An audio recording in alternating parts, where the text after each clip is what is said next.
When I was born, I learned English and Polish together. It was cheaper to have my grandmother live with us than it was to have childcare.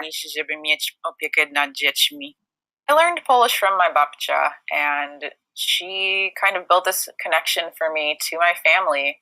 It's one that my little brother doesn't have because he doesn't speak Polish, but it's one that I cherish to this day when I Skype with my family weekly.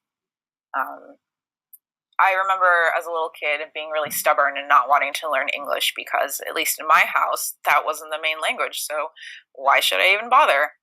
But that obviously caused problems when I went to elementary school. I had a really thick accent. I didn't speak English very well. I also was shy because I was different than the kids. I was white, and I still am white. Shocker there. But I wasn't white enough for the students or my teachers, and I got pulled out of class a lot. I got in trouble a lot because I just didn't understand what the teacher wanted of me. It was tough. I remember that I could not pronounce Ash Ketchum correctly, and I'd always say Ass Ketchum, and all the kids thought it was the funniest thing, and I didn't get it, and my teachers were always really mad at me. But Can we talk middle about a school and gloat, high though? school, I ended up getting out of the remedial English classes and took my first honors English class. I really relished a chance to speak English well, and this was payback for all the times I was made fun of in elementary school.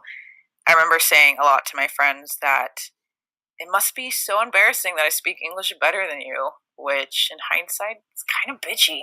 Well, I got over that when I went to college. I started to really blossom as my own human, and my ideas of literacy grew as well. I fell in love with art, and to me, this was a nonverbal way to get everything I wanted to say across.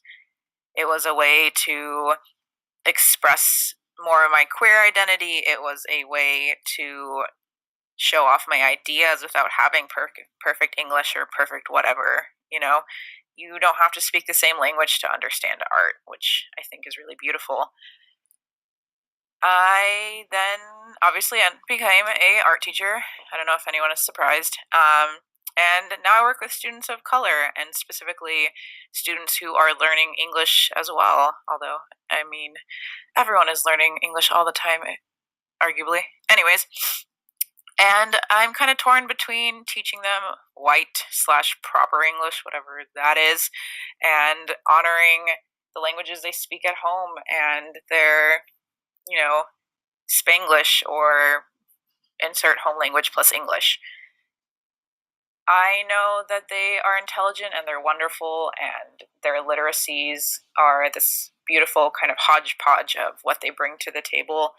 But I really worry that society is not going to change for them and not going to view their literacies as making them intelligent, but rather a sign that they are not intelligent. Which is fucked up. So I don't know if revolution starts in the classroom with my students, when there can be harm that comes to them from it, or does revolution start with me as a white person who is the oppressor and recognizing that I don't need to speak good English, you don't need to speak good English, like what is good English? And at the end of the day, if you understand me, then why does it honestly matter?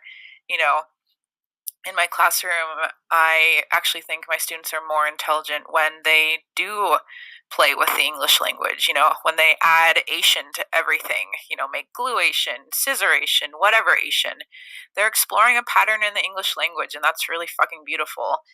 When they jokingly say, but miss, I said fruta, not puta, they're playing with the Spanish language. And that's really wonderful. I can't knock them for doing that. So I think all I know for now is that literacy to me really is competence in a specific content. But who determines what competence is?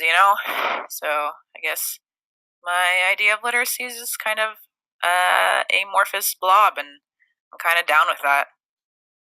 You tell them, Natalia.